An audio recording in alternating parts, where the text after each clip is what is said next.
Hello everyone, today we discuss practice paper 6 for LT English. So guys, if you are preparing for UP Grade English and visiting first time this channel, subscribe it so that you may get all the videos of this channel because it is very beneficial for all state TZT, PGT, LT, GIC, UGC exam. And now discuss practice paper 6. So first है यहाँ पर in which year did Raja Rao receive the Neustadt international prize for literature? Literature के लिए राजा राव को Neustadt international prize किस year में मिला था आपको बताना है. Your options are 1969, 1988, 1996, 2007. So in 1988, ठीक है, 1988 में 1988 Raja Rao receive the Neustadt international prize for literature. So B is the right answer. Next है question number 2. Ernest Hemingway was part of which literary group in Paris during the 1920s. ठीक है, Ernest Hemingway किस literary group का part थे during 1920s? Your options are the beat generation, the Harlem Renaissance, the Lost Generation, the Bloomsbury Group. So Ernest Hemingway was part of the Lost Generation in 1920s. So C is the right answer. Lost Generation. Next है question number 3. During World War II, William Golding served in. ठीक है, world war 2 के समय William Golding ने सर्व किया था British army में, royal air force, royal navy and home guard. ठीक है, कौन सी ये कौन से ऑर्गेनाइजेशन की तरफ से उन्होंने इसमें पार्ट लिया था ये बताना है आपको.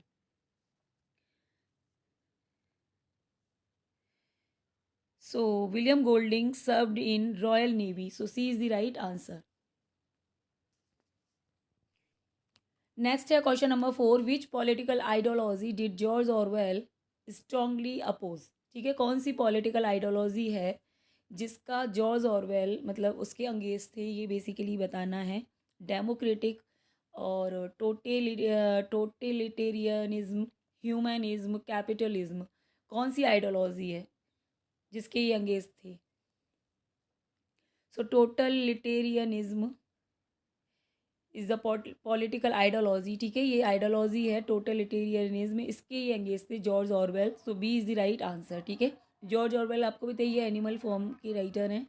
ठीक है, इनका एलेगरी वर्क है 1945 में आया था, 1945 में. और ये भी याद रखना कि इनका रियल नेम है नहीं है, ये एक पेन नेम है इनका. टीम इनका एरिक आर्थर ब्लेयर है. ठीक है, मोतीहारी हुआ था इनका इंडिया, मोतीहारी बंगाल प्रेसिडेंसी. ठीक है. 5. Which unfinished novel was being written by Dickens at the time of his death? ठीक है, कौन सा नोवेल है मतलब अनफिनिश्ड नोवेल माना जाता है चार्ल्स डिकेंस का? तो ये चार्ल्स डिकेंस हैं, विक्टोरियन नोवेलिस्ट जिनका ग्रेट एक्सपेक्टेशन है. ठीक है, तो अनफिनिश्ड नोवेल कौन सा है इनका? Our mutual friend, the mystery of Edwin Drood, hard times, little Dorrit. तो इनका ये जो है the mystery of Edwin druid.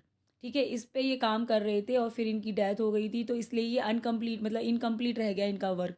तो इसको एक अनफिनिश्ड नोवेल की कैटेगरी में रखा गया है. तो चार्ल्स डिकेंस का अनफिनिश्ड नोवेल माना जाएगा किसको? The mystery of Edwin Drood. So B is the right answer. 6 है what was the pen name under which Fielding publish the Covent Garden journal 1752? Captain Hercules Vinegar, sir Alexander Drawcansir Kent, H Scriblerus, Secundus, Mr Spectator.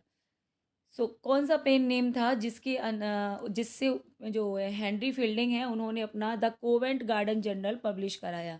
ठीक है, pen name आप जानते हैं, pen name जो real name नहीं होता writer का. ठीक है, राइटर किसी और नाम से अपना वर्क पब्लिश कराए उसको कहते हैं पेन नेम, और या फिर फिक्शियस नेम. ठीक है, या फिर सीडोनेम, बहुत सारे नाम हैं इसके.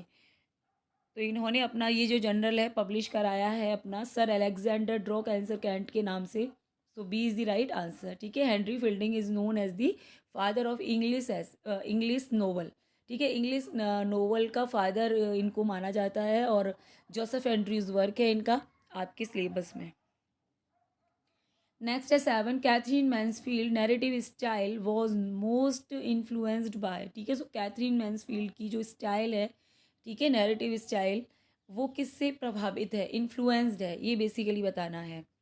तो यहाँ पर ऑप्शंस हैं, लियो टॉल्स्टॉय हैं, एंटोन चेखोव हैं, जेम्स जॉयसी हैं, टी.एस. इलियट हैं। तो ये जो हैं इनकी जो स्टाइल है वो इनसे इन्फ्लुएंस है, एंटोन चेखोव से। ठीक है, so B is the right answer. और ये वही है कैथरीन मैंसफील्ड, जिनकी जो शॉर्ट स्टोरी राइटर हैं, द फ्लाई, द फ्लाई जो इन्होंने लिखी है शॉर्ट स्टोरी, उसकी राइटर हैं ये। इसमें वो करेक्टर हैं the Boss, Mister Woodifield वगैरह। नेक्स्ट है यहाँ पर question number 8, who is the author of the short story the Luncheon. The Luncheon के राइटर कौन है? Manu Prashant, W Somerset Maugham, O Henry, Anton Chekhov. ठीक है, so W Somerset Maugham is the writer of the short story the Luncheon, so B is the right answer. ठीक है, the Luncheon के writer हैं ये डब्ल्यू सोमरसेट मॉम या मॉगम, कुछ भी बोलो, ये इसके राइटर हैं। लंचियन एक शॉर्ट स्टोरी है आपके सिलेबस में, ह्यूमरस स्टोरी है, जो मतलब एक ऐसी एक पेटू औरत की बेसिकली ये कहानी है, जिसमें दिखा मतलब ये जो राइटर हैं एक जो इसमें इसको इनवाइट करते हैं लंच पर। सो ये लंच लंच पर इनवाइट होती है, तो वो पूरा रेस्टोरेंट में ही पूरा इसका सेटिंग है वहाँ फ्रांस में। नेक्स्ट है 9, who is the author of the story of my experiment with truth. So the story of my experiment with truth के राइटर कौन है आपको बताना है। ठीक है, Rabindranath Tagore, Jawaharlal Nehru. So Mahatma Gandhi, Mahatma Gandhi is the author of the story of my experiment with truth, so C is the right answer. Russell was imprisoned during world war first because of his. ठीक है, रसेल बर्टन रसेल हैं, ये world war first में, ठीक है, imprisoned हो गए थे। तो क्यों हुए थे? Pro German stance, pacifist belief, और support for Stalin, socialist propaganda.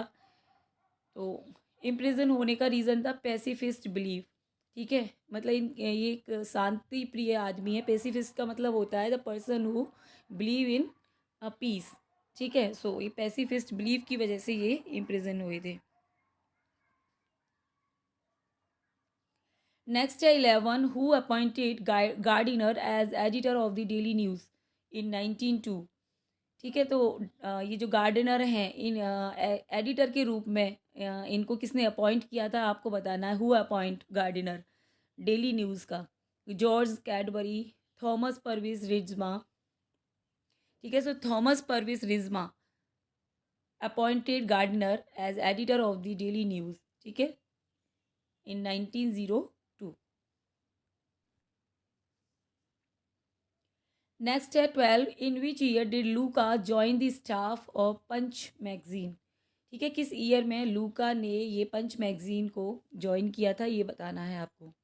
लूका आपके वही ईवी लूका हैं ये, जिनका वर्क ऐसे है टाइट कॉर्नर्स, उसके राइटर हैं। इन्होंने पंच मैगजीन को कब ज्वाइन किया था? इन 1904, 1904 में, 1904 में। So B is the right answer. Next है 13, who killed Charles Lamb mother in a fit of madness. ठीक है, चार्ल्स लैम की मदर को किसने मारा था फिट ऑफ मैडनेस, पागलपन के दौरे के दौरान। ठीक है, so his his sister Mary.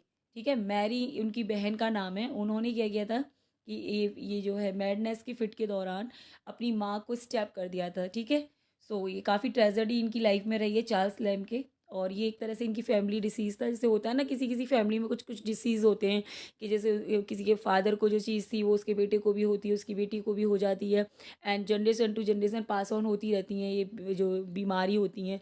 ठीक है, जैसे आपके जो जॉन कीट्स हैं, वहाँ ट्यूबरकुलोसिस का ये चल रहा था बीमारी परिवार में। सिमिलरली यहाँ पर क्या था कि पागलपन की बीमारी सबको थी। जैसे चार्ल्स लैम्बी मेंटल हॉस्पिटल में एडमिट रहे थे, इनकी सिस्टर को भी ये प्रॉब्लम थी, और इन्होंने तो हद ही कर दी थी, पागलपन के दौरे में अपनी माँ को ही मार दिया। So B is the right answer. ठीक है, ड्रीम चिल्ड्रन का ऐसे है आपके सिलेबस में, ड्रीम चिल्ड्रन अ रेवरी।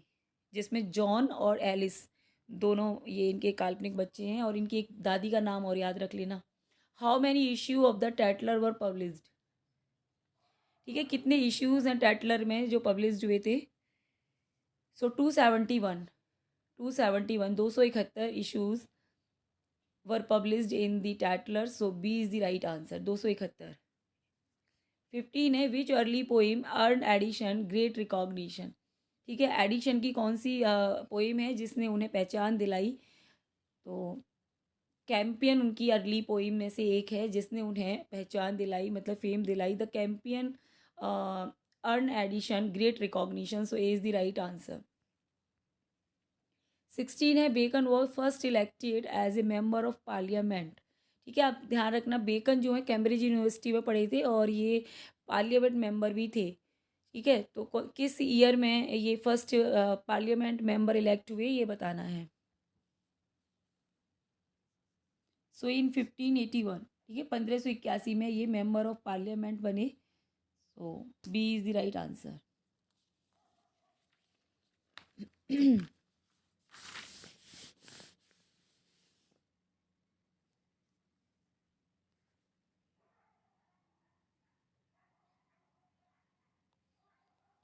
नेक्स्ट है 17, which historical figure is portrayed in Karnad play Tughlaq, ठीक है, कौन सा हिस्टोरिकल फिगर होता है जो हिस्ट्री में बहुत ही इम्पोर्टेंट अपना रोल रखता है, ऐसा फिगर, ऐसा मतलब इंसान जिसको कर्नाड ने अपने प्ले तुगलक में पोर्ट्रेट किया है, ये आपको बताना है, ठीक है। Akbar, sultan of Delhi in the 14th century, Chandragupta Maurya, Shivaji. So sultan of Delhi in the 14th century, so B is the right answer. 18 है which play by Miller is an allegory for McCarthyism, ठीक है, कौन सा प्ले है मिलर का जो कि एक एलेगरी है, ठीक है, for McCarthyism. The Price, the Crucible, incident at Vichy, after the fall. So the Crucible, ये याद रखना, the Crucible is an allegory for McCarthyism, so B is the right answer. 19 है which play earn O'Neill his first Pulitzer Prize, तो फिर आपको बताइए ना कि इनको चार चार पुलिटिजर मिले थे, तो फर्स्ट पुलिटिजर प्राइज किस वर्क से, किस प्ले से मिला है इनको, ये यहाँ पर बताना है। सो एना एना क्रिस्टी बियॉन्ड द हॉरिजन, ठीक है, सो beyond the horizon is the play जिसकी वजह से इनको क्या मिला है, फर्स्ट पुलिटिजर, एंड चार मिले हैं वो याद रखना, एंड रॉबर्ट फ्रॉस्ट को भी मिले थे चार। 20 है आपका what was Harold Pinter's first play, मतलब इनका फर्स्ट प्ले कौन सा था, जबकि आपको पता है बर्थडे पार्टी आपके सिलेबस में जिसमें स्टैनली है, पैटी है, मैग है, ठीक है, मिकैन है, गोल्डबर्ग है, ये करेक्टर है उसके अंदर। तो इनका फर्स्ट प्ले है the room, so B is the right answer, and इनको नोबेल प्राइज़ भी मिला हुआ है हेरोल्ड पिंटर को 2005 में, ये भी याद रखना है, ठीक है, प्राइज़ तो सबको मिले हुए हैं यहाँ पर।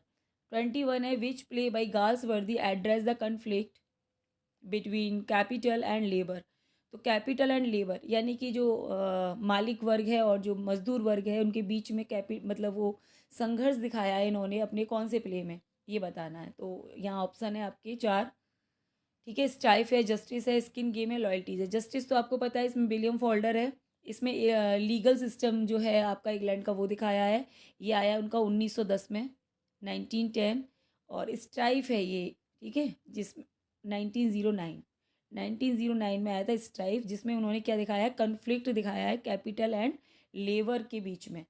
स्किन गेम उनका 1920 में आया, एंड लॉयल्टीज़ आया उनका 1922 में, 1922 में, ठीक है, इनको भी नोबेल प्राइज़ मिला हुआ है 1932 में, 1932 में गाल्सवर्दी को नोबेल प्राइज़ मिला था, ठीक है, 1933 में इनकी डेथ हो गई थी।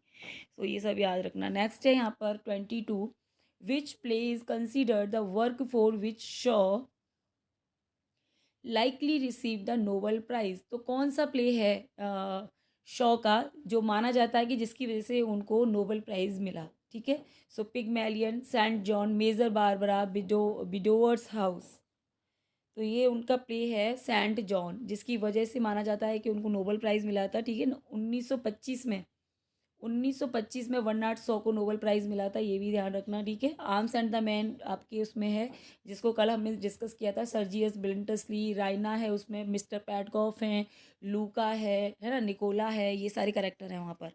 23 है, in which year did Dryden become England first poet laureate, किस ईयर में ड्राइडन जो हैं इंग्लैंड के फर्स्ट पोइट ऑफ लॉरियट बने थे, यानी कि राष्ट्र कवि हिंदी में बोले तो ड्राइडन इंग्लैंड के राष्ट्र कवि बने हैं आपके 1668 यानी 1668 में, ठीक है। सो ये इंपॉर्टेंट क्वेश्चन है, याद रखना। ऑल फॉर लव के राइटर हैं ये, और ऑल फॉर लव की अगर बात करें तो उस आपका 1678 में, ठीक है, 10 साल बाद।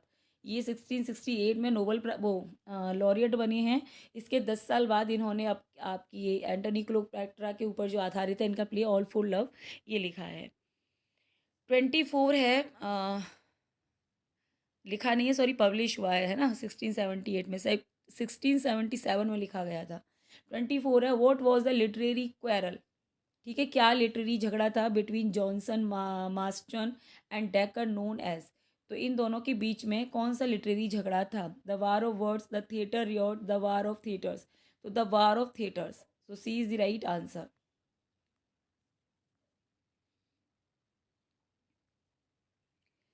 नेक्स्ट है 25, in the Merchant of Venice 1596 what condition does Shylock attach to Antonio's want, ठीक है। तो मर्चेंट ऑफ वेनिस आपको पता है tragicomedy by William Shakespeare, came in 1596, 1596 में आई।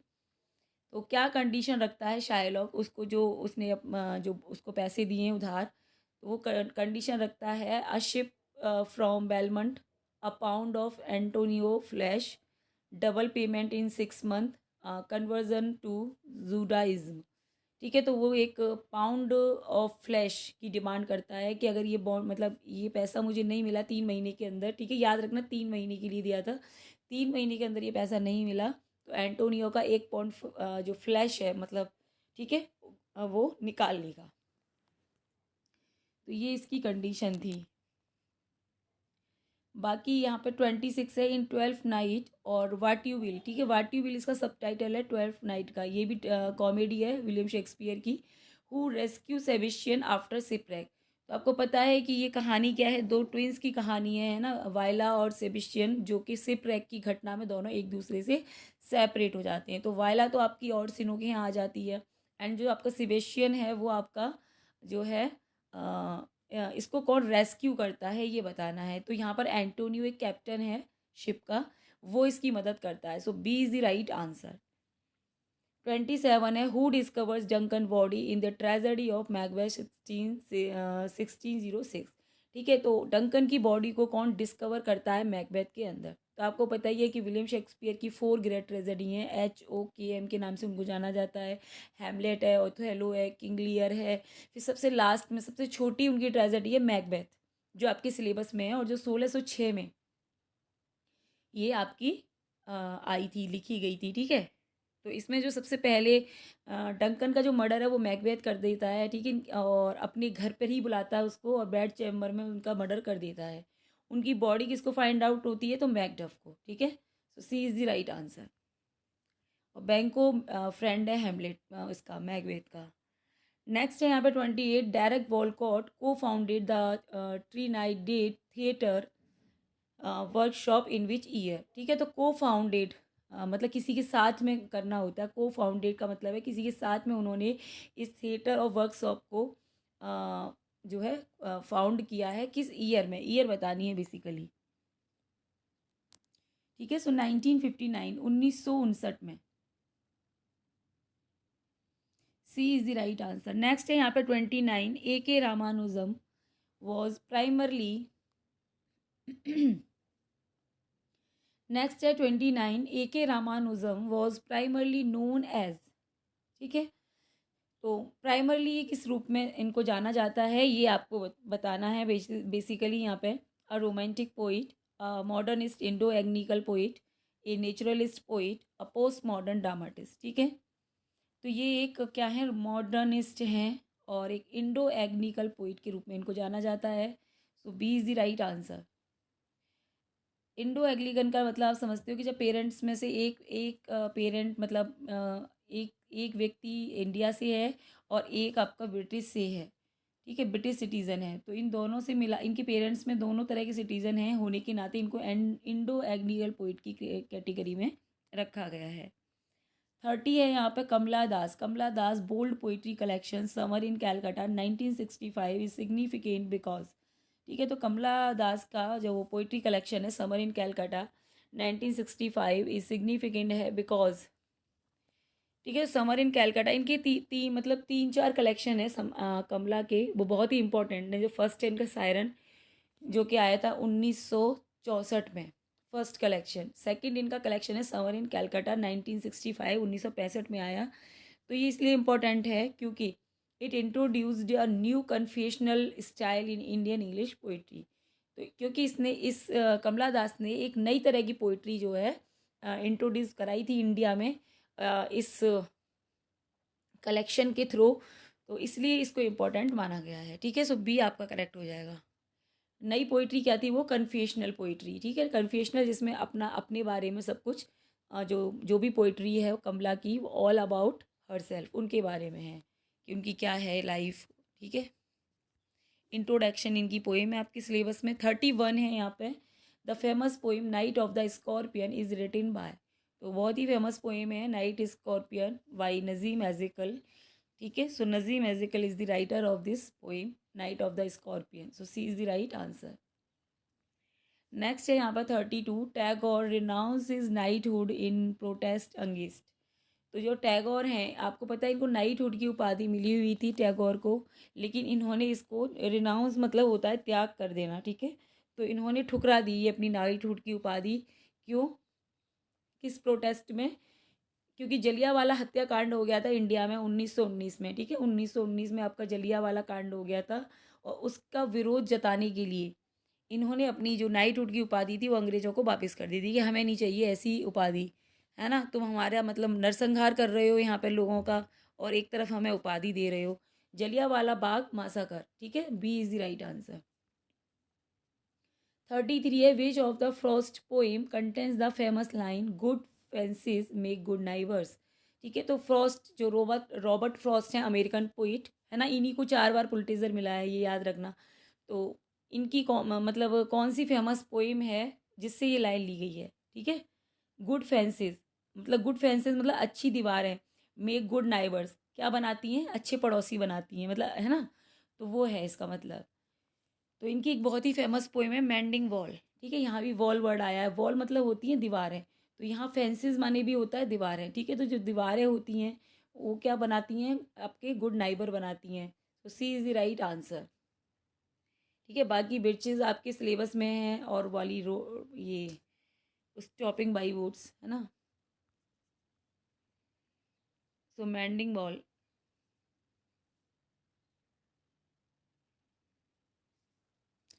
नेक्स्ट है 34, what disease caused Emily Dickenson death.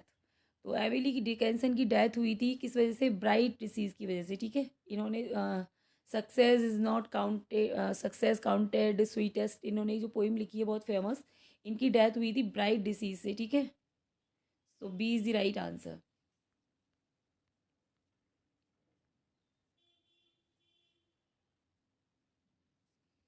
Next है 35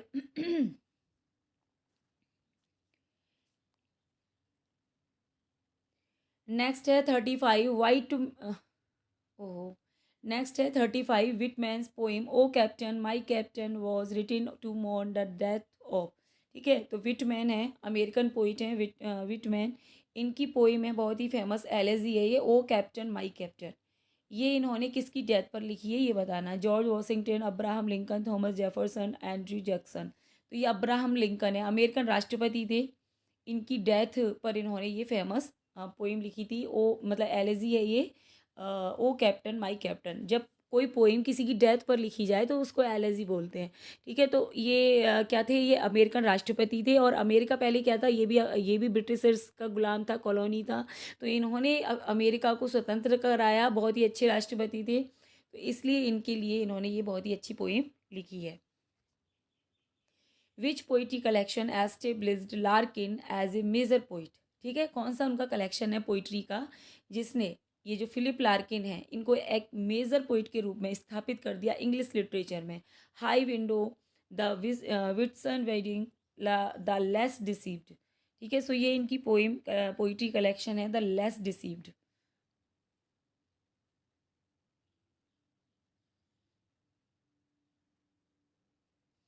ठीक है, so C is the right answer. Less Deceived ने उनको एक मेजर पोइट के रूप में स्थापित किया। नेक्स्ट है यहाँ पर 37, when did Ted Hughes marry Sylvia Plath. तो जो टेड ह्यूज हैं, इनकी शादी हुई थी मैरी सिल्विया पाथ से। ये भी एक पोइट हैं। तो किस ईयर में हुई थी, है ना, ईयर बतानी है। तो 1956, 1956 में टेड ह्यूज ने सिल्विया पाथ से शादी की थी। 38 है, which poem was Auden won the Pulitzer Prize. ठीक है, ऑर्डन की कौन सी पोइम है जिसको पुलिट्जर मिला है? 1947, जब हमारा देश आज़ाद हुआ था 1947 में। So the age of anxiety, ठीक है, द एज ऑफ एंजाइटी ये पोइम है जिसके लिए WH ऑर्डन को पुलिट्जर मिला है, the age of anxiety. C is the right answer. 39 है, who was T.S. Eliot first wife whom he married in 1915। ठीक है, T.S. इलियट की फर्स्ट वाइफ कौन है? फर्स्ट वाइफ, ठीक है, इनकी 2 शादियां हुई थी। तो फर्स्ट वाइफ कौन है जिनसे उन्होंने 1915 में शादी की थी? ठीक है, सो ये हैं आपकी Viviani Heywood. B is the right answer. ठीक है, ये वेलर फ्रेचर ये इनकी सेकंड वाइफ हैं, और चार्लोट टिस्टन ये इनकी मदर का नाम है, T.S. इलियट का, ध्यान रखना। ठीक है, विवियानी हेवुड। नेक्स्ट है 40, which of the following was Yeats first published dramatic poem. ठीक है, कौन सी फर्स्ट ड्रामेटिक पोइम है ईट्स की? Mosada, the Island of Statues, under Ben Bulben, the Countess Cathleen. So Mosada, ठीक है, so A is the right answer. 41 है, which poem is considered Arnold's great classical narrative in the style of Homer. ठीक है, तो कौन सी poem है Arnold की जो ग्रेट क्लासिकल का एग्जाम्पल है, मतलब होमर की स्टाइल में उन्होंने इसको लिखा है। तो ग्रेट क्लासिकल पोइम है, ऑप्शन है आपके Dover Beach, Sohrab and Rustum, Thyrsis, Rugby Chapel. ठीक है, तो सोहराब एंड रुस्तम, ये सोहराब एंड रुस्तम क्या है? इनका एक एपिक पोइम है, ठीक है, जिसे इन्होंने होमर की स्टाइल में लिखा है, जिसको क्लासिकल माना गया है। ठीक है, तो सोहराब एंड रुस्तम, इसमें ये बाप बेटों की कहानी है जिसमें बाप अपने ही बेटे को, अपने ही लॉस्ट सन को मार देता है। तो ठीक है, सोहराब एंड रुस्तम। 42 है, the line grow old along with me. ठीक है, grow old along with me come from which poem. तो ये लाइन किस पोइम से आई है ये आपको बताना है। Rabbi Ben Ezra, Andrea del Sarto, Pippa Passes, the Ring and the Book. So Rabbi Ben Ezra, ठीक है, so A is the right answer. Rabbi Ben Ezra से this line has been taken. So Rabbi Ben Ezra से ये line ली गई है। 43 है, which personal tragedy deeply influence Tennyson's poetry in 1833। ठीक है, तो 1833 1833 में क्या पर्सनल ट्रेजेडी टेनिसन के साथ हुई थी जिससे उनकी पोइट्री प्रभावित हो गई? ठीक है, 1833 की जो पोइट्री है टेनिसन की, जो कि आपके विक्टोरियन पोइट हैं, है ना, Alfred Lord Tennyson Victorian poet हैं। उनकी लाइफ में ऐसी कौन सी ट्रेजेडी थी जिससे वो काफ़ी इन्फ्लुएंस हुए और उनकी पोइट्री पर भी उसका इफ़ेक्ट दिखाई देता है? ठीक है, तो इनके एक फ्रेंड थे आर्थर हेनरी हेलम, उनकी डेथ हो गई थी एक शिप में, मतलब डूबने से उनकी क्या हो गया था, उनकी ब्रेन की नस फट जाने से उनकी वहीं पर डेथ हो गई थी। कॉलेज फ्रेंड थे इनके आर्थर हेनरी हेलम, उन्हीं की याद में फिर उन्होंने अपनी मेमोरियम, ब्रीक ब्रीक ब्रीक, ये सभी पोइम लिखी हैं। ठीक है, मतलब इनकी पोइट्री काफ़ी ट्रेजिक हो गई। So C is the right answer. Death of his close friend Arthur Henry Hallam. ठीक है, AHH ऐसे याद रखना, AHH, आर्थर हेनरी हेलम, इनके बहुत ही क्लोज फ्रेंड थे कैम्ब्रिज के। नेक्स्ट है 44, Keats literary career lasted approximately how many years. ठीक है, तो कीट्स का लिटरेरी कैरियर है वो मतलब कितना टाइम, मतलब कितना है ये बताना है आपको अप्रॉक्सीमेटली। जैसे 5 साल है, 5 ईयर्स, 10 ईयर, 3 ईयर्स, 7 ईयर्स। तो इनकी डेथ बहुत जल्दी हो गई थी। ठीक है, 1795 में तो इनका जन्म है और 1821 में ये इनकी डेथ हो गई थी। तो एज ही बहुत कम थी, 25 साल, 25-26 साल का तो टाइम ही रहा है। तो इनका जो लिटरेरी जो कैरियर रहा वो 3 साल का रहा, बहुत ही कम रहा है ना, 3 साल। तो C is the right answer. Shelley 45 है यहाँ पर। Shelley long political poem Queen Mab was published in, ठीक है। तो ये जो क्वीन मेव है ये पीबी शैली की बहुत ही लॉन्ग पोइम है ना, लॉन्ग पॉलिटिकल पोइम है। कब पब्लिश हुई थी ये आपको बताना है। सो इन 1813, ठीक है, 1813 में, 1813 में इनकी क्वीन में पब्लिश हुई थी। So B is the right answer. Next है यहाँ पे 46, who criticized Wordsworth calling him the lost leader. तो किसने वर्ड्सवर्थ को क्रिटिसाइज किया है आपको बताना है। विलियम वर्ड्सवर्थ हैं आपके रोमांटिक राइटर, रोमांटिक एज के राइटर हैं ये, ठीक है, जिन्होंने लिरिकल बेलार्ड लिखा था। इनको किसने लॉस्ट लीडर कहा है, क्रिटिसाइज किया है। तो ये आपके रॉबर्ट ब्राउनिंग है। रॉबर्ट ब्राउनिंग कौन है, विक्टोरियन नोवेल राइटर है, विक्टोरियन जो ड्रामेटिक मोनोलॉग है जिनकी माई लास्ट डचेस, उसके राइटर हैं ये ब्राउनिंग, ठीक है। तो इन्होंने वर्ड्सवर्थ को क्रिटिसाइज किया है ये कहकर the lost leader. So B is the right answer. 47 है, in which year was elegy written in a country churchyard publish. तो पब्लिशिंग ईयर पूछिए elegy written in country churchyard की, जो कि फेमस एलेजी है by Thomas Gray. तो ये कब पब्लिश हुई थी आपकी elegy written in country churchyard, ये आपके ऑप्शंस हैं यहाँ पे, ठीक है। सो इन 1751, 1751 में, याद रखना है ना, 7 साल लग गए थे इसको लिखने में। 1742 में इन्होंने इसको लिखना शुरू किया था और 1751 में, मतलब 1750 में इसको ख़त्म कर लिया था कंप्लीट, और 1751 में जाके ये पब्लिश हुई थी, ठीक है। और इसका ओरिजिनल नाम था stanza wrote in elegy written country churchyard. बाद में मैंने बताया था आपको, हॉरेस वॉलपॉल इनके बहुत ही अच्छे फ्रेंड थे, उन्होंने इनको ये जो टाइटल है वो सजेस्ट किया था, फिर इन्होंने इसको लिखा। नेक्स्ट है आपका 48, Pope join the Scriblerus club along with. तो ये स्क्राइबलरस जो क्लब है ये किसके साथ पॉप ने ज्वाइन किया था। पॉप आपके अलेक्जेंडर पॉप हैं, ठीक है, जिनका रेप ऑफ द लॉक आप पढ़ते हो आपके सिलेबस में है। तो जोनाथन स्विफ्ट एंड जॉन गे, ठीक है, ये दोनों राइटर हैं, इनकी एज के, इनके कंटेम्प्रेरी हैं, इनके साथ इन्होंने इसको ज्वाइन किया था क्लब को। सो बी याद रखना है ना, Jonathan Swift and John Gay. 49 है आपका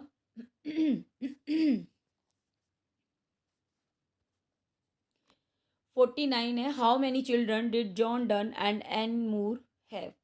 तो जॉन डन आपके वही हैं, है ना, जॉन डन जिनका आपके मेटाफिजिकल पोइट हैं, इनकी वाइफ थी एन मूर। तो कितने बच्चे इनके पास थे, ठीक है, टोटल इनके पास 12 बच्चे थे। तो ये क्वेश्चन इसलिए आता है कि बहुत ज़्यादा बच्चे थे इनके पास, 12 बच्चे बहुत होते हैं, और 16 साल की शादी हुई थी इनकी, मतलब 16 साल इनकी शादी को हुए थे और 12 बच्चे थे। तो हर साल एक बच्चा हो गया एक तरह से, और 12वें बच्चे को जन्म देने के कुछ टाइम बाद ही, है ना, 5-6 दिन बाद ही इनकी वाइफ एन मूर की डेथ हो गई थी। तो 16 साल की शादी में 12 बच्चे इनके पास थे, ठीक है। सो याद रखना, ये मेटाफिजिकल पोइट है, इनकी फेमस पोएम है द कैनोनाइजेशन। 50 है यहाँ पर, which romantic poet remark that Milton was of the devil's party without knowing it in reference to Paradise Lost, in reference to Paradise Lost, ठीक है। तो पैराडाइज लॉस्ट के रेफरेंस में किसी रोमांटिक पोइट ने ये कहा है मिल्टन के बारे में कि मिल्टन जो है डेविल पार्टी हो गए हैं विदाउट नोइंग इट, बिना ये जाने कि वो डेविल की पार्टी की तरफ के हैं। तो कौन से रोमांटिक पोइट हैं जिनका ये रिमार्क रहा है विलियम वर्ड्सवर्थ के लिए। तो ये हैं आपके विलियम ब्लैक, ठीक है। विलियम ब्लैक ने बहुत ही फेमसली कोट किया था ये कि Milton was of the devil's party without knowing it, paradise lost के, क्योंकि उसमें उन्होंने शैटन को बहुत ज़्यादा क्वालिफाई कर दिया था, ग्लोरीफाई कर दिया था, उसकी तारीफ ज़्यादा कर दी थी, तब इन्होंने कहा था। 51 है, हु सैड, किसने कहा था Milton was on devil's party without knowing it. तो ये अभी हमने ऊपर डिस्कस कर लिया, सेम क्वेश्चन है, बस थोड़ा सा चेंज कर दिया है। विलियम ब्लैक, ठीक है, William Blake said Milton was on devil's party without knowing it. 52 है, sonnet number 29 by William Shakespeare. The main theme of sonnet 29 is, इसकी थीम बतानी है, मेन क्या है। So power of love and over despair, C is the right answer. इसकी theme है power of love over despair. Next है यहाँ पे 53, Shakespeare birth place is, Shakespeare का बर्थ प्लेस है स्टेटफोर्ड अपॉन एवॉन, ठीक है। Stratford upon Avon is the birthplace of Shakespeare. 54 है which of the following best shows exposition through dialogue, ठीक है। बेस्ट शो एक्सपोजिशन यहाँ कौन सा है डायलॉग में। I told you not to touch that, the music contest start next Friday at noon, ठीक है। So B is the right answer. Should we use slang in formal letters, क्या हमको slang का यूज़ करना चाहिए formal letters में। तो आपको पता ही है ना कि जो फॉर्मल लेटर्स होते हैं वो आपके औपचारिक पत्र होते हैं, जो आप किसी, है ना, प्रोफेशनली आप उनको लिखते हो, उसमें बड़ी वैसी भाषा का, प्रोफेशनल लैंग्वेज का आप यूज़ करते हो। स्लैंग क्या होते हैं आपके, ये आपकी जो ये होती है जो कोलाक्यूअल जो लैंग्वेज होती है आपकी रोज़मर्रा वाली, उसमें आप स्लैंग का यूज़ करते हो। तो औपचारिक पत्रों में स्लैंग का यूज़ नहीं किया जाता, ठीक है। मतलब रोज़बारी जो भाषा आपकी होती है, स्लैंग का जो यूज़ करते हो आप, तो नेवर हो जाएगा, never.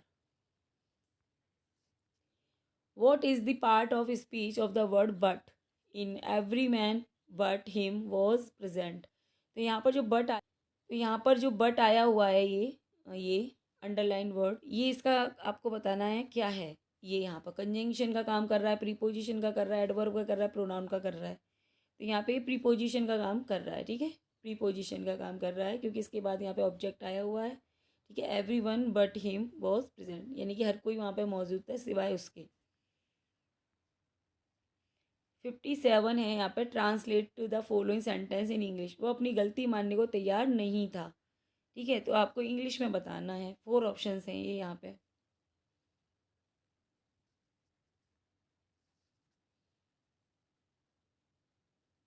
He was not prepare to accept his mistake, D सही हो जाएगा। 58 है translate the following sentence in English, यहाँ भी इंग्लिश है। चावल 5 रुपये किलो मिलता है, सिंपल प्रेजेंट हो गया ये। Rice sells at 5 rupees a kilo, A वाला ही करेक्ट हो जाएगा, ठीक है। ये वाला करेक्ट हो गया वहाँ पर। फिर यहाँ पर क्या करना है, translate the following sentence in English, यहाँ भी इंग्लिश बतानी है इसकी। धन्यवाद, मैं अच्छी तरह हूँ, मैं ठीक हूँ, ऐसे हम बोलते हैं ना, तो बोलते हैं thanks I am quite well, मैं बिल्कुल ठीक हूँ। बाकी तो गलत है यहाँ पर, ये ए वाला करेक्ट है।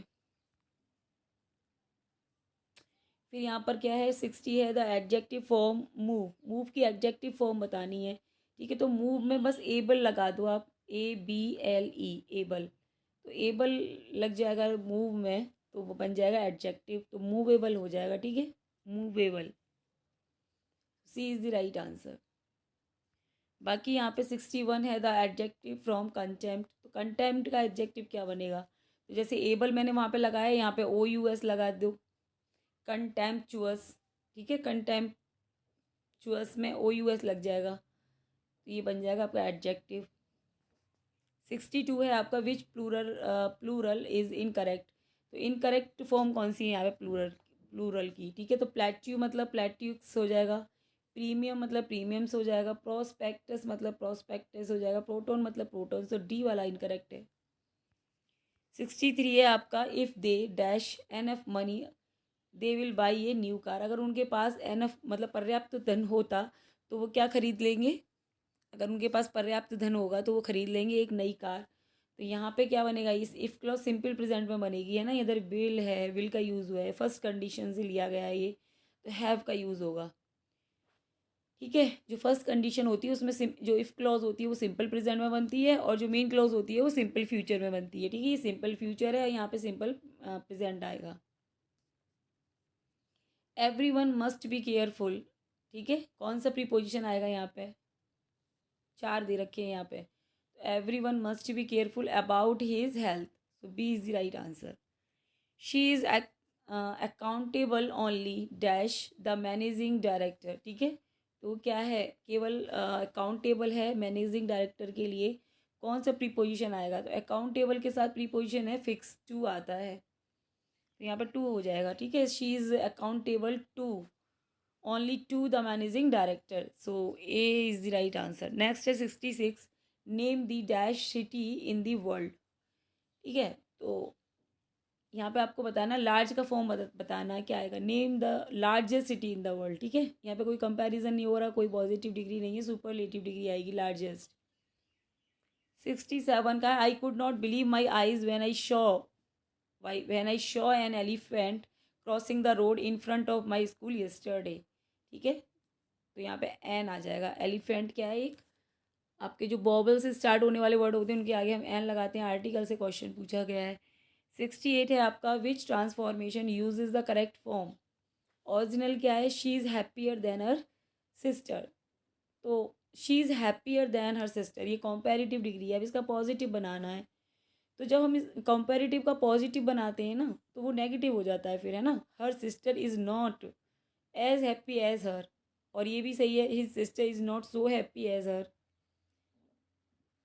दोनों सही हैं ये वैसे तो, है ना, पर बुक में ये वाला दे रखा है, वैसे ये भी सही होता है, क्योंकि नेगेटिव पॉजिटिव में तो एज का हम यूज़ करते हैं पॉजिटिव डिग्री में, और नेगेटिव डिग्री में हम सो एज का यूज़ करते हैं ना, तो डी वैसे करेक्ट होगा। 69 है, I as well as my father going to market, तो मैं वैसे ही मेरे मेरे पिताजी मार्केट जा रहे हैं, तो यहाँ पे जो सब्जेक्ट है ना आई है, आई के अकॉर्डिंग सब्जेक्ट वर्ब हमारी क्या लगेगी, एम, तो यहाँ पे आ जाएगा am, I am going to market. यहाँ पे आपको कंपाउंड फॉर्म करना है फ्रॉम टू सिंपल सेंटेंस। ठीक है, दो सिंपल सेंटेंस को मिला के एक कंपाउंड सेंटेंस बनाना है। The sunset and the star appeared, तो सिंपल है ये, इसमें कुछ नहीं, the sunset and the star appeared, A वाला ही करेक्ट हो जाएगा, क्योंकि कोई विरोधाभास वगैरह तो है नहीं, जब विरोध होता है तो बट आता है।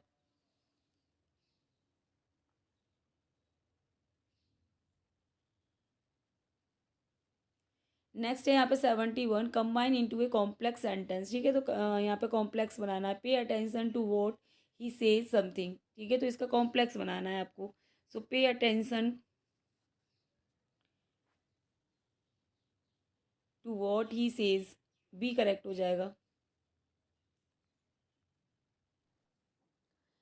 नेक्स्ट है 72, choose the correct simple sentence. Simple sentence choose करना करेक्ट।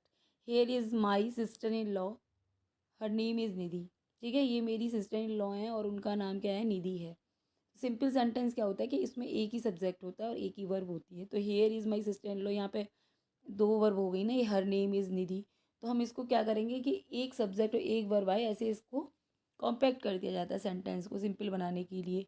तो here is my sister in law, here is my here is my sister in law comma Nidhi, तो आपका जो बी वाला है ना वो करेक्ट हो जाएगा, क्योंकि hair is my sister in law और फिर निधि, जो दूसरी वाली जो क्लॉज थी हमने कॉमा के बाद निधि लिख दिया बस, क्योंकि निधि और सिस्टर इन लॉ एक ही बात है।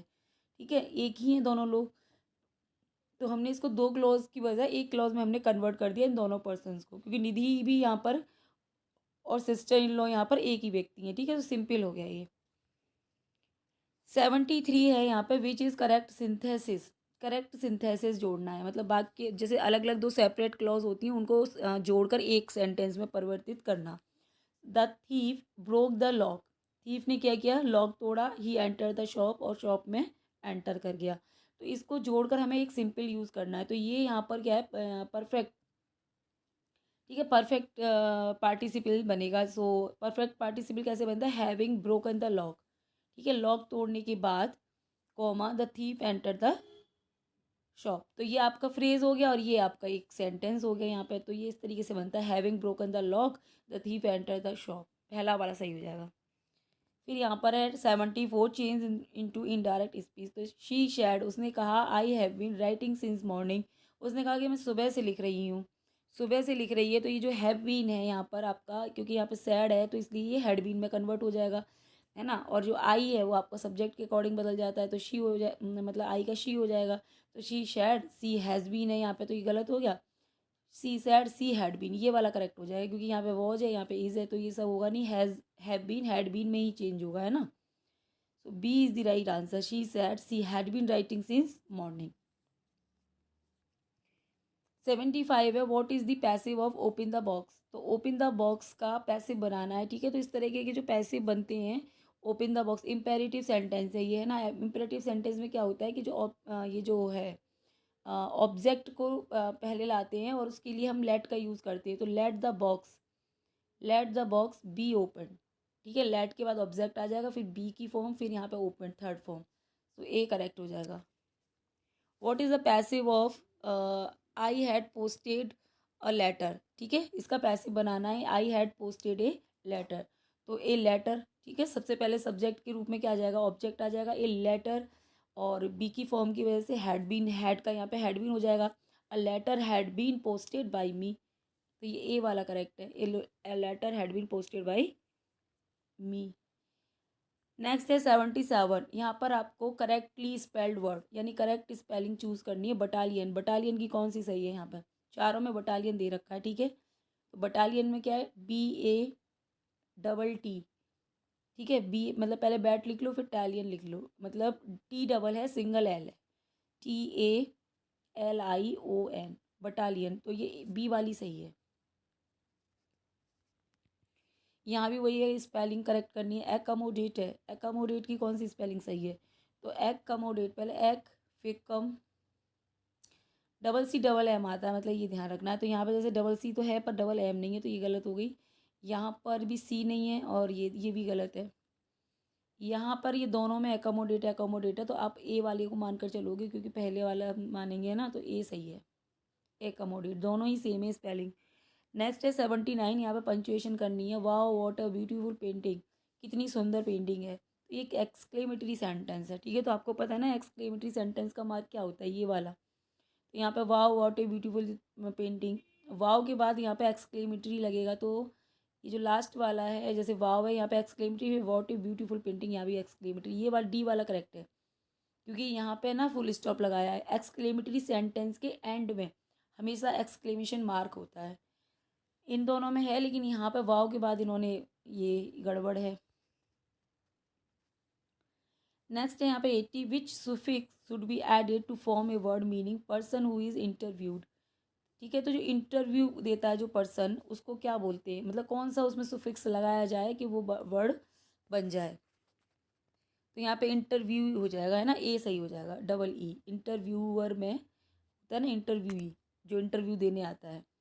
81, इसमें प्रीफिक्स लगाना है आपको, relating to fireworks, fireworks मतलब आग से संबंधित है ना, फ्योम टेक्निक, तो क्या लगाओगे, पायरो, पायरो टेक्निक हो जाएगा, पायरो मतलब होती है फायर, ठीक है, लैटिन वर्ड है ये, पायरोमैनिया होता है ना, आग के लिए पागलपन, आग, आग की सनक, तो पायरो हो जाएगा करेक्ट, पायरो माने होती है आग। 82 है, which prefix should be added to form a word meaning person who work jointly, तो कौन सा प्रीफिक्स लगेगा कि ऐसा मतलब पर्सन जो जॉइंट मतलब जॉइंटली वर्क करता है, तो इसके लिए हम को प्रीफिक्स लगाएंगे, ठीक है, जैसे हम बोलते हैं ना को फाउंडर, को रिलेटिव, को, है ना, तो ऐसे करके कोऑपरेट, कोऑपरेटर, तो को प्रीफिक्स लग जाएगा, तो इसका मतलब क्या है कि वो जो व्यक्ति है आपका जॉइंट आपसे मतलब आपके साथ जॉइंटली काम करता है। 83 है, टू बियर इन माइंड, है ना, तो ध्यान में रखना मतलब रिमेंबर, टू रिमेंबर। 84 है, द फ्रेज है अ गाला डे, गाला डे क्या होता है, a day of morning, A is the right answer. 85 है, the idiom and Apple of one I means, Apple of one I means तो बहुत ही सरल, सबको पता है, वेरी डियर, ठीक है, and condition of disorder and lawlessness is called, तो जब डिसऑर्डर फैल जाता है या फिर लॉलेसनेस फैल जाती है, उसको हम बोलते हैं अनार्की, यानी कि अराजकता, हिंदी में बोलते हैं इसको अराजकता, सो सी हो जाएगा, है ना। क्लैंडस्टाइन है गुप्त, ठीक है, छिपा हुआ, चूज द एंटोनिम, इसका एंटोनिम फिर क्या होगा, गुप्त का क्या हो जाएगा, जो जो चीज़ का वर्ड है उसका ओपन हो जाएगा, है ना, तो कोवर्ट का भी गुप्त ही होता है, छुपा हुआ, सीक्रेट में हाइड, हिडन माने भी छुपा हुआ, तो ओपन हो जाएगा, है ना, सी। एक्सेप्ट मीन स्वीकार करना, तो इसका एंटोनियम क्या हो जाएगा, रिफ्यूज, एक्सेप्ट स्वीकार करना, रिफ्यूज, ठीक है, रिजेक्ट करना। यहाँ पे ब्लिस का आपको सिनोनियम बताना है, ब्लिस मतलब होता है परम सुख या आनंद, तो अनहैप्पीनेस तो अपोजिट हो गया, सैडनेस भी अपोजिट है, मिजरी भी अपोजिट है, फेलिसिटी हो जाएगा, felicity is the right answer, परम सुख। सिनोनियम ऑफ अबेचर मतलब सहायक या सहयोगी, तो इसका सिनोनियम क्या बनेगा, ओपोनेंट तो विरोधी होता है ना, एडवर्सरी, एनिमी, असिस्टेंट हो जाएगा, assistant is the right answer, B. 91 है, ये लिटरेचर के क्वेश्चन है, which 20th century work by VS Naipaul uses a travel experience in India as a basis for culture and political reflections, India a wounded civilisation, A. ठीक है, travelogue है ये उनका,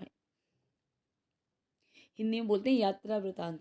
92 है, which biography of Sigmund Freud was written by Ernest Jones. तो ठीक है, तो ये जो सिगमंड फ्रॉइड है आपके साइकोलॉजी में आते हैं, इन्होंने चेतन मन अचेतन मन की व्याख्या दी थी। तो अर्नेस्ट जॉन्स ने उनकी बायोग्राफी लिखी है, life and works of Sigmund Freud. ठीक है, मनोवैज्ञानिक हैं ये। 93 है, which 19th century playwright were influenced by Shakespeare tragicomedy style. तो 19th सेंचुरी है ना, 19th सेंचुरी के कौन से प्ले राइट हैं, नाटककार हैं जो शेक्सपियर की ट्रेजी कॉमेडी से प्रभावित हैं।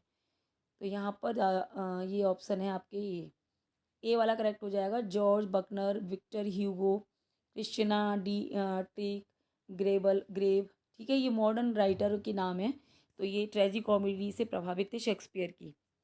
Who is the playwright of Misanthrope. तो ये मिसेंथ्रोप है ना, एक नाटक है, इसके राइटर पूछे हैं तो मॉलियर हैं, है ना। Moliere is the playwright of the Misanthrope. So A is the right answer. 95 है, who wrote the Spanish tragedy a foundational revenge tragedy. तो स्पेनिश ट्रेजेडी किसका वर्क है ये बताना है। William Shakespeare, Thomas Kyd, Ben Jonson, John Webster. तो ये Thomas kid है, ठीक है, थॉमस किड का वर्क है ये। Thomas Kyd wrote the Spanish tragedy a foundational revenge tragedy. What is key difference between a autobiography and a biography. तो जो ऑटोबायोग्राफी है उसमें और इसमें जो की डिफरेंस है, मतलब मेन मुख्य डिफरेंस है, अंतर है, वो बताना है।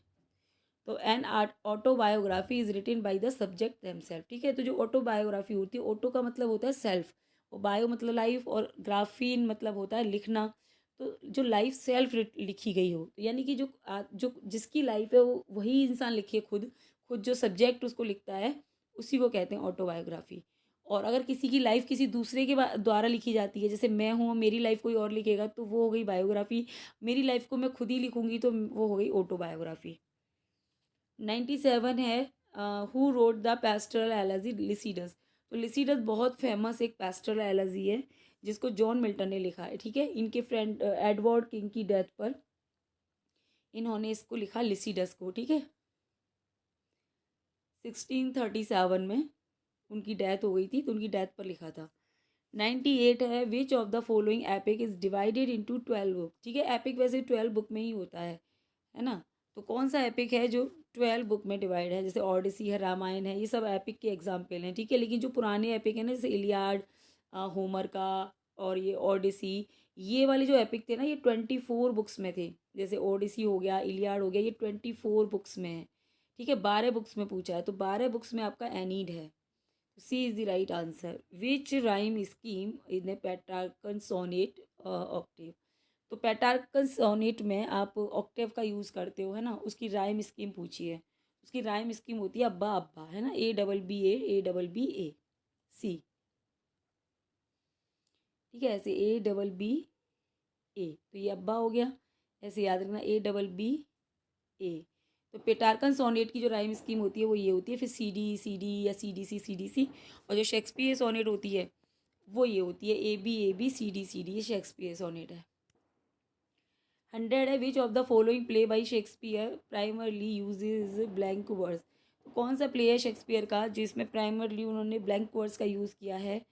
तो comedy of error, Hamlet, Macbeth. तो हैमलेट और मैकबेथ दोनों में किया है उन्होंने। ठीक है, तो यहाँ पे आपका जो आंसर हो जाएगा वो हो जाएगा D, B and C, Hamlet और मैकबेथ दोनों में किया है।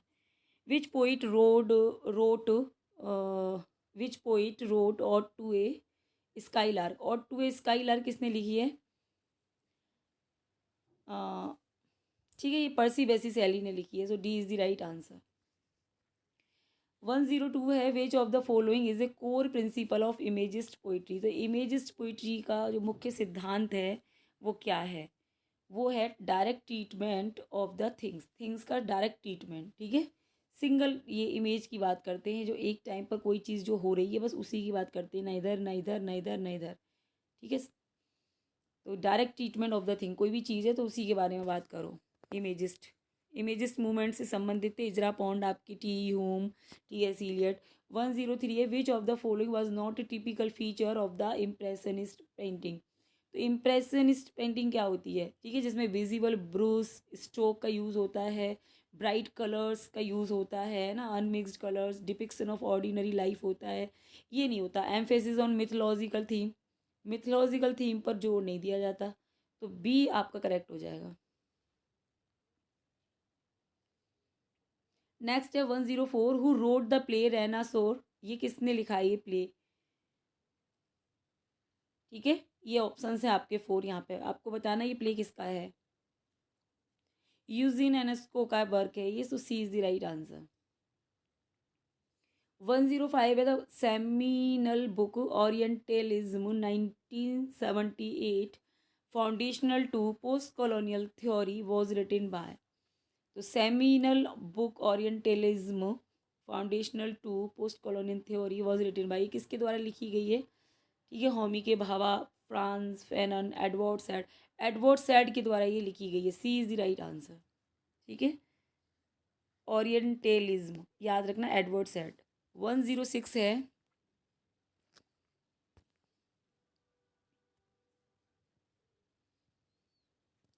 106 है, James Joyce's novel Ulysses was influenced by which classical text. तो ये नोवेल है एक यूलिसिस जेम्स जॉयसी का, किस क्लासिकल टेक्स्ट से ये प्रभावित है, तो ये ऑडिसी, ठीक है। यूलिसिस का मतलब क्या होता है इंग्लिश में, यूलिसिस एक ग्रीक वर्ड है, यूलिसिस को इंग्लिश में नहीं, ऑडिसी एक ग्रीक वर्ड है और ऑडिसी को ही इंग्लिश में यूलिसिस बोलते हैं, ठीक है।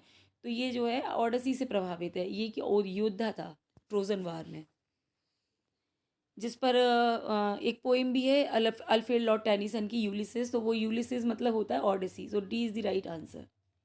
107 है, what 1884 quote by Arthur Symons describe the aim of decadent, है ना। तो आर्थर साइमंस जो है डिकाडेंट मूवमेंट से जुड़े हुए थे ये, तो इनने कौन सा कोट दिया था, तो preserve the heat and motion of life, ये कोट है इनका famous, preserve the heat and motion of life. 108 है, what was the key impact of the invention of the printing press. तो प्रिंटिंग प्रेस का invention का मुख्य प्रभाव क्या पड़ा, ये बताना आपको, की इम्पैक्ट। तो आपको पता है 1476 1476 में ये प्रिंटिंग प्रेस है ना कैक्सटन के द्वारा स्थापित हो गई थी। इसका मुख्य जो इम्पैक्ट रहा वो रहा इंक्रीज लिटरेसी बढ़ी इससे, and spread of classical text, जो क्लासिकल टेक्स्ट थे उनको मतलब बढ़ावा मिला वो, और ये जो है आपकी जो लिटरेसी है वो बढ़ गई। 109 है, what treaty in 1670 was signed between Charles second and Louis 14 of France. तो क्या ट्रीटी साइन हुई थी इन दोनों के बीच में,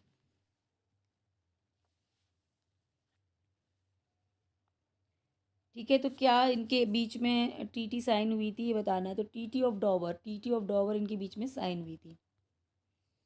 110 है, what is considered Dryden highest achievement in heroic drama. तो हाईएस्ट अचीवमेंट हीरोइक ड्रामा, तो इनका सबसे अच्छा heroic drama all for love है, जो आपके सिलेबस में है उसी को माना जाता है। 1678 में ये पब्लिश हुआ है, 1677 में ये लिखा गया था। Who is consider the first phase leader of romanticism in Germany, ठीक है। तो जर्मनी की बात हो रही है कि जर्मनी में ये जो रोमांटिक मूवमेंट था इसके फर्स्ट फेज में यहाँ लीडर कौन थे, तो ये इमैनुअल कांट थे, ठीक है। ये एक फिलोसोफर हैं जर्मनी के, इमैनुअल कांट। 112 है, which of the following writer is associated with the modernist novel Ulysses. तो ये अभी ऊपर भी हमने पढ़ा था, मॉडर्निस्ट जो नोवेल है यूलिसिस, ये जेम्स जॉयसी का वर्क है, ठीक है, जिसका मतलब होता है द ऑडिसी। 113 है, which of the following plays was influenced by Samuel Beckett absurdist theatre. तो इनमें से कौन सा प्ले है जो सैमुअल बैकेट के एब्सर्डिस्ट थिएटर से जुड़ा हुआ है। सो द बर्थडे पार्टी, ठीक है, हैरोल्ड पिंटर का द बर्थडे पार्टी वो एब्सर्डिस्ट थिएटर का एग्जाम्पल है, और 2005 में इनको वो मिला था नोबेल प्राइज़ हैरोल्ड पिंटर को। पहला प्ले है इनका द रूम। 114 है, to whom Ben Jonson said the first poet in the world in something. तो बेन जॉनसन ने किसके बारे में कहा था the first poet in the world in something, तो ये डन के बारे में कहा था, जो मेटाफिजिकल पोइट है जॉन डन, ठीक है, जॉन डन के बारे में। तो आपका जो आंसर है वो हो जाएगा जॉन डन, जिनका कैनोनाइजेशन है 15 है 115, which philosopher oppose the divine right of kings. तो कौन से फिलोसोफर हैं जिन्होंने डिवाइन राइट ऑफ किंग को अपोज किया है, वो हैं जॉन लॉक, ये फिलोसोफर हैं, ठीक है। What is a common theme in pre Raphaelite poetry. तो प्री रेफलाइट पोइट्री है ना, ये आपका एक मूवमेंट था, इसमें से भी क्वेश्चन आएंगे, जैसे ये ग्रुप कब फाउंड हुआ था, है ना, इसमें कौन कौन मेंबर थे, इस तरीके से क्वेश्चन आ सकते हैं, क्योंकि आपके सिलेबस में है ना प्री रेफलाइट पोइट्री, आपका मेटाफिजिकल पोइट और रेनेसा, और इनमें से आ सकता है कि क्वेश्चन। तो प्री रेफलाइट पोइट्री की जो कॉमन थीम है वो क्या है, नेचर एंड ब्यूटी, ठीक है, ये लोग नेचर एंड ब्यूटी को फॉलो करते थे। 117 है, what theological stance did the Oxford movement primarily oppose. तो ये किसको अपोज करता है, ऑक्सफोर्ड मूवमेंट, ठीक है, तो ये इवेंजलिकलिज्म को, ठीक है। So C is the right answer. Which Gothic author wrote the mysteries of Udolpho. तो कौन से गॉथिक ऑथर हैं जिन्होंने मिस्ट्री ऑफ यूडोल्फो, ये गॉथिक नोवेल लिखा है। तो गॉथिक नोवेल होता है एक हॉरर नोवेल, है ना। तो ये है Ann Radcliffe. Ann Radcliffe is the writer of the mysteries of Udolpho. So A is B is the right answer. 119 है, where did Kamala Markandaya study for her higher education. तो हायर एजुकेशन के लिए कहाँ पढ़ने गई थी ये, सो मद्रास यूनिवर्सिटी, ठीक है। इंडियन नोवेलिस्ट हैं ये, बाद में अपने यूके में सेटल हो गई थी ये। इनका वो नोवेल है टू वर्जिन, ललिता सरोजा वाला, आपके सिलेबस में, ठीक है। कमला परनैया टेलर इनका रियल नाम था, ये इनका पेन नेम है, ये याद रखना। 120 है आपका, in things fall apart by Chinua Achebe, how does Okonkwo react to the oracle decree about Ikemefuna. तो थिंग्स फॉल अपार्ट में जो मतलब ये जो चिनिया एचवे का वर्क है, नाइजीरियन ऑथर, उसमें ओकॉन को वो कैसे रिएक्ट करता है जब ऑरेकल डिक्री आता है इक्मी फीमा के लिए, ठीक है। तो आप पता है ये ऑरेकल क्या होता है, आपका रिलीजियस प्लेस या रिलीजियस पर्सन होता है जो ऑरेकल देता है, जिसको मानना होता है, ठीक है, उसके अकॉर्डिंग ही सारे काम होते हैं। तो यहाँ से ये ऑर्डर आता है कि अब इक्मी फ्यूमा को मार देना है। तो ये क्या करता है, ये he kills Ikemefuna himself to avoid appearing weak. यानी ये खुद से मार देता है इक्मी फ्यूमा को, अपने आप को वो वीक नहीं दिखाना चाहता। हालांकि उसको एवेंड्यूज ने उसको सजेशन दिया था कि मत मारो, क्योंकि तुमने तुमने उसे बेटे की तरह रखा है, लेकिन वो नहीं मानता। उसको लगता है कि मैं नहीं मारूंगा तो मुझे वीक समझेंगे, और ये वो नहीं चाहता। तो वो अपने आप को स्ट्रॉन्ग दिखाने के लिए उसको मारता है, लेकिन फिर बाद में उसको पछतावा और गिल्ट होता है, उसका डाउनफॉल हो जाता है। लास्ट में वो खुद भी मर जाता है, ठीक है, अपने आप को पेड़ से लटका के फांसी लगा लेता है एंड में नोवेल के। तो एक ट्रेजिक नोवेल है ये, ठीक है। So C is the right answer, he kills Ikemefuna himself to avoid appearing weak. So guys this is all about practice paper 6, and this is answer key of this set.